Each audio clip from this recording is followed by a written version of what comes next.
بسم اللہ الرحمن الرحیم۔ قد نرى تقلب وجهك في السماء فلنولينك قبلة ترضاها فول وجهك شطر المسجد الحرام۔ صدق اللہ العظیم وصدق رسولہ النبی الکریم الامین۔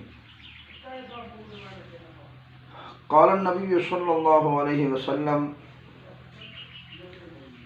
یطلبون کلہم رضائی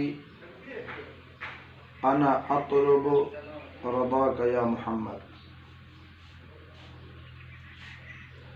خدا کی رضا چاہتے ہیں تو عالم خدا چاہتا ہے رضائے محمد۔ حضرات محترم آقا علیہ الصلوۃ والسلام جب ہجرت فرما کر مدینہ شریف پہنچے تو مدینے کے اندر یہودیوں کی کثرت تھی، اور یہودیوں کا قبلہ بیت المقدس تھا۔ وہ بیت المقدس کی طرف منہ کر کے نماز پڑھتے تھے۔ تو آقا علیہ الصلوۃ والسلام بھی مکہ کی زندگی میں بیت المقدس کی طرف منہ کر کے نماز پڑھایا کرتے تھے۔ جب سرکار ہجرت فرما کر مدینہ شریف پہنچے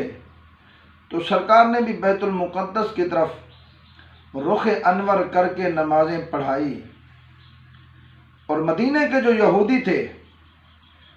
انہوں نے آقا علیہ الصلوۃ والسلام کے غلاموں سے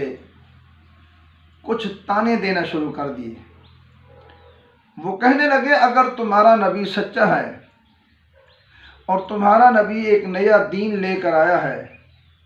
تو پھر تمہیں کیا ہو گیا ہے کہ تم نے وہ قبلہ منتخب کیا ہوا ہے جو ہمارا قبلہ ہے؟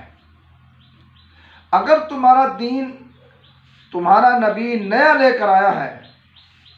تو پھر قبلہ بھی تمہارا نیا ہونا چاہیے۔ اور آقا علیہ الصلوۃ والسلام کی یہ خواہش مبارک بھی تھی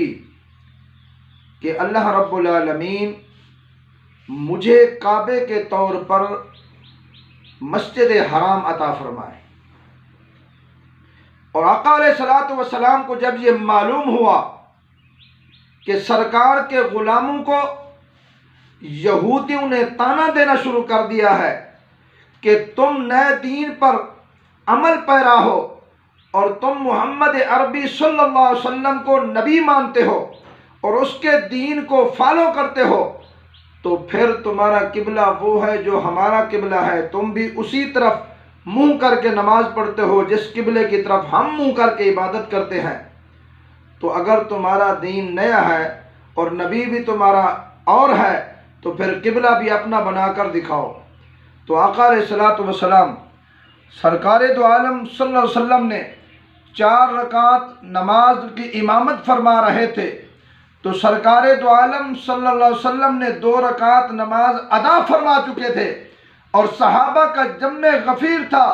اور سرزمین مدینہ المنورہ تھی، اور مقام مسجد ذو قبلتین تھا۔ تو آقا علیہ الصلوۃ والسلام نے اپنا رخ انور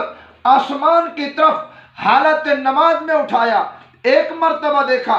دوسری مرتبہ دیکھا، جب تیسری مرتبہ دیکھا اللہ رب العالمین نے ارشاد فرمایا اے جبریل جی مالک لم یزل، فرمایا جاؤ میرے محبوب سے جا کر کہہ دو جو تیرا دل کا ارادہ ہے وہی ہمارا بھی ارادہ ہے،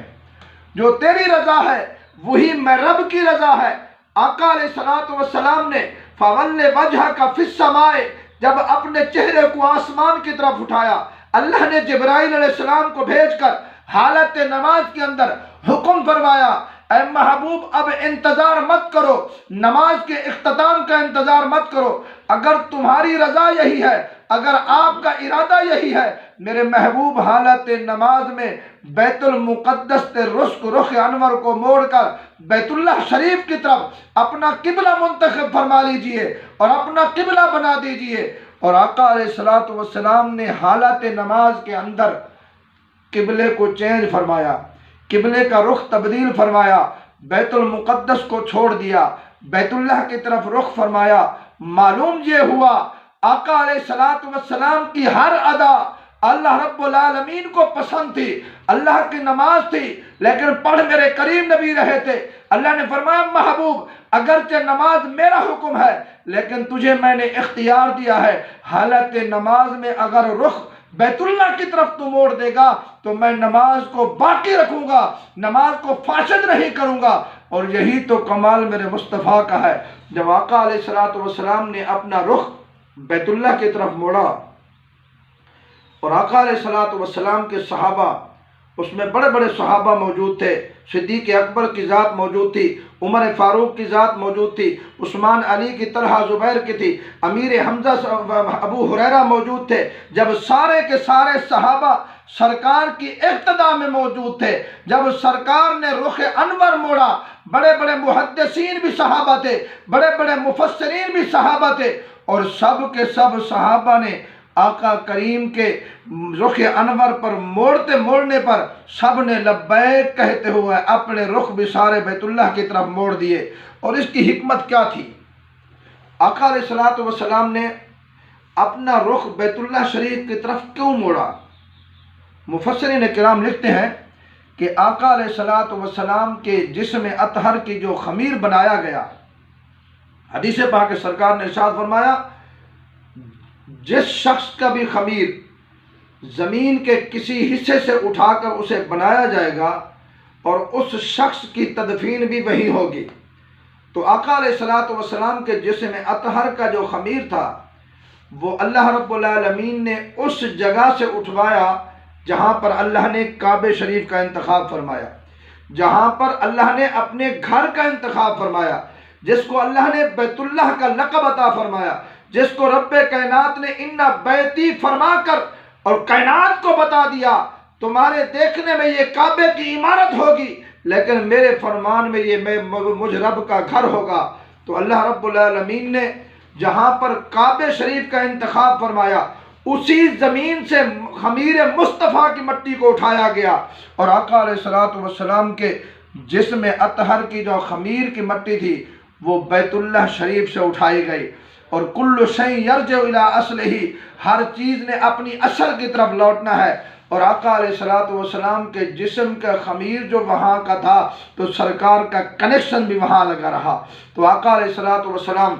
جب وہ خانہ کعبہ سے مٹی سرکار کے جسم اطہر کی اٹھائی گئی، پھر رب ذوالجلال نے اسی مٹی کے طفیل ساری کائنات کی زمین کو بنایا۔ پھر آقا علیہ الصلوۃ والسلام کو اللہ رب العالمین نے حکم عطا فرمایا کہ اے حبیب اب مکہ سے ہجرت کرو۔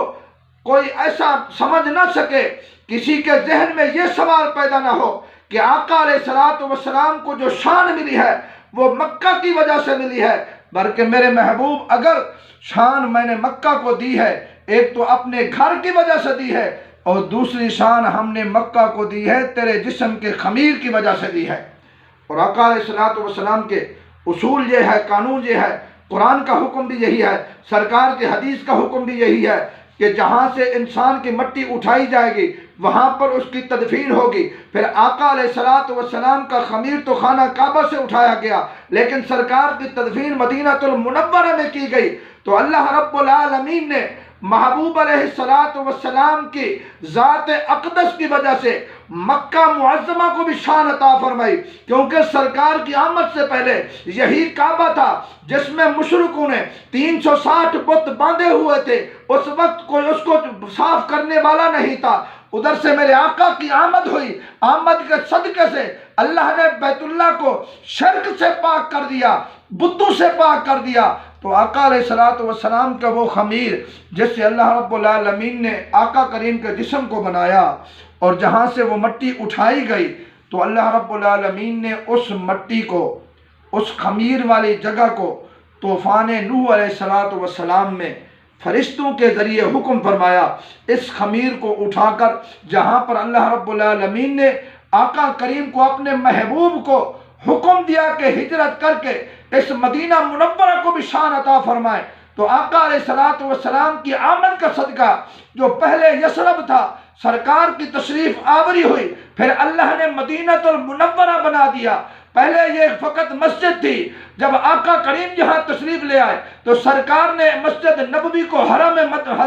مدینہ بنا دیا۔ معلوم یہ ہوا تو اس خمیر کو طوفان نوح کے سمندر میں پانی میں اللہ نے فرشتوں کے ذریعے منتقل کروا کر مدینہ کی سرزمین پر رکھ دیا، جہاں پر سرکار کا اب روضہ پاک ہے۔ یہاں پر فرشتوں نے سرکار کا وہ خمیر جس سے اٹھا کر سرکار کے جسم اطہر کو بنایا گیا، اور اس خمیر کو وہاں سے مکہ کے منتقل فرما کر مدینہ میں رکھ دیا گیا، وہاں سے اٹھا کر سرکار کے جسم کو بنایا گیا، یہاں سے ہجرت کروا کر سرکار کی تدفین یہاں پہ کی گئی۔ معلوم یہ ہوا اللہ نے مصطفیٰ کے اٹھنے بیٹھنے چلنے پھرنے کے ساتھ بھی رب نے اپنے قانون بھی بدلی فرما دیے، کیونکہ وہاں پر خمیر اٹھا کے بنایا گیا، وہاں سے منتقل فرما کر مدینے میں رکھا گیا۔ اگر مکہ کو فضیلت ملی تو میرے محبوب کی آمد کے صدقے ملی، اگر مدینہ کو فضیلت ملی تو میرے محبوب کی ہجرت کے صدقے سے فضیلت ملی۔ تو آقا علیہ الصلوۃ والسلام جب مدینہ منورہ میں پہنچے، یہ مدینہ پہلے مدینہ منورہ نہیں تھا، یہ یثرب تھا، سرکار کی آمد سے یہ مدینہ منورہ ہوا۔ پھر یہاں پر کوئی حرم نہیں تھا، یہاں پر مسجد نبوی نہیں تھی، یہاں پر آقا علیہ الصلوۃ والسلام نے جب آ کر ڈیرے لگائے، سب سے پہلے حضرت یاسر بن عمار نے اس جھوپڑا بنایا جہاں پر آج مسجد قباء ہے۔ یہاں میرے کریم نبی آپ نے تشریف آوری کی، یہاں پر نمازیں پڑھائی، یہاں پر سب سے پہلی مسجد آباد کی وہ مسجد قباء تھی۔ پھر آقا علیہ الصلوۃ والسلام نے خواہش کا اظہار فرمایا کہ میرے نام کی مسجد ہو۔ سیدنا صدیق اکبر رضی اللہ تعالی عنہ نے آقا علیہ الصلوۃ والسلام کی بارگاہ میں عرض کی، یا رسول اللہ آپ زمین دیکھیں، زمین کا انتخاب آپ فرمائیں، اس زمین کی قیمت اور خرید میں کر دوں گا۔ آقا یا رسول اللہ وہ زمین جب میں خرید لوں گا پھر اس میں مسجد بنانا، اس کا نام مسجد نبوی رکھ دینا۔ آقا نسبت تیرے ساتھ ہوگی۔ جب مسجد نبوی کو بنایا گیا، آقا علیہ الصلوۃ والسلام نے اللہ رب العالمین نے سرکار کے صدقے سے مسجد نبوی کو وہ فضیلت عطا فرمائی کہ کائنات میں سب سے پہلا مقام حرم کعبہ کا ہے، سب سے دوسرا مقام حرم مدینہ کا ہے، اور تیسرا مقام مسجد اقصیٰ کا ہے۔ وہاں پر 10,000 انبیاء کے مزارات ہیں، اور مسجد نبوی میں میرے کریم نبی کا روضہ مبارک ہے، اور مسجد حرام کعبہ شریف میں مکہ کے جو حرم ہے اس میں اللہ کا گھر ہے۔ اللہ نے اپنے گھر سے اس کو فضیلت دی، اور مدینے سے سرکار کے روضے انور سے فضیلت دی، اور مسجد اقصیٰ کو انبیاء کے مزارات کی وجہ سے فضیلت دی۔ دعا ہے اللہ رب العالمین ہم سب کو اس پر عمل کرنے کی اور آقا علیہ الصلوۃ والسلام سے محبت کرنے کی توفیق عطا فرمائے۔ وما علینا الا البلاغ المبین۔